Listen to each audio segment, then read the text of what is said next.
Maayong hapon gikan sa Solar News Channel Manila. Ako si Menchu Antigua Macapagal.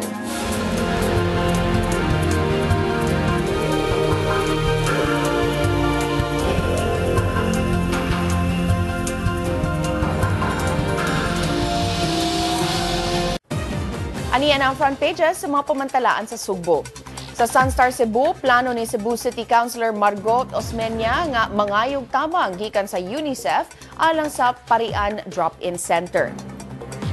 Sa Sunstar Superbalita ug sa Cebu Daily News, giangkon sa sospek sa tuli sa bangko sa Daan Bantayan, Cebu ang pagpatay sa 3 ka tawo sa sulod niini. Atong sayro ng front pages sa mga pamantalaan sa Mindanao.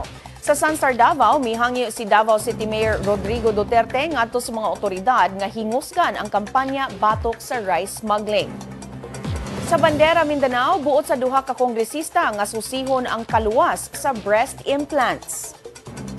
Sa Mindanao Daily Northern Mindanao, gibabagan sa Misamis Oriental Provincial Board ang paglingkod ni ABC President Mario Emano. Sa Mindanao Daily Western Mindanao, na-recover ang lawas sa 3 ka biktima sa kadagatan sa Sacol Island sa Zamboanga City.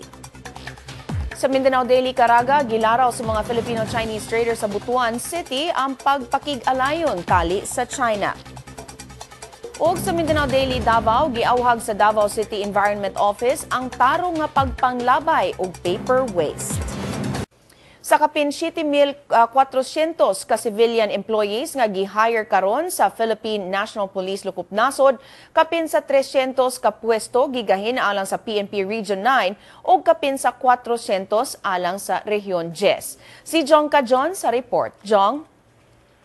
Menchu, sa 7,449 ka mga vacant positions alang sa non-uniform personnel sa Philippine National Police, 349 niini gigahin alang sa Region 9. Labing daghan sa Region 9 alang sa Provincial Office o Police Office sa Zamboanga del Norte ug Zamboanga Sibugay. Matod ni PNP Region 9 Information Officer Chief Inspector Ariel Huisca, ang tanang ma-hire nga civilian employees idestino sa mga police stations. Magsugod ang pagpanawat og application sa Zamboanga Peninsula Region karong Enero 27 hangtod sa Pebrero 28. Samtang dito sa Region 10, ang PNP Regional Office adunay gahin nga 450 positions alang sa mga civilian employees. Matod ni Police Regional Director Chief Superintendent Caterino Rodriguez Jr., ang mga positions naglakip sa administrative assistance. Ang mga applicants kinahanglan mudusol sa ilang applications ngadto sa buhatan sa Regional Police Director.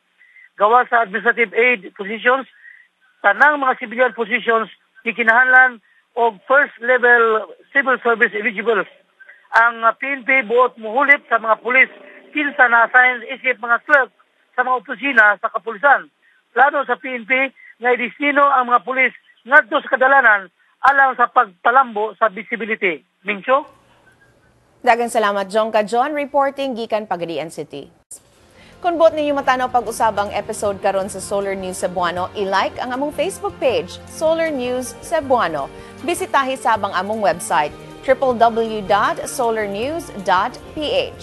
Alang sa inyong mga sugit o komentaryo, mahimo sab ninyo kining i-email sa solarnewscebuano@solartv.ph.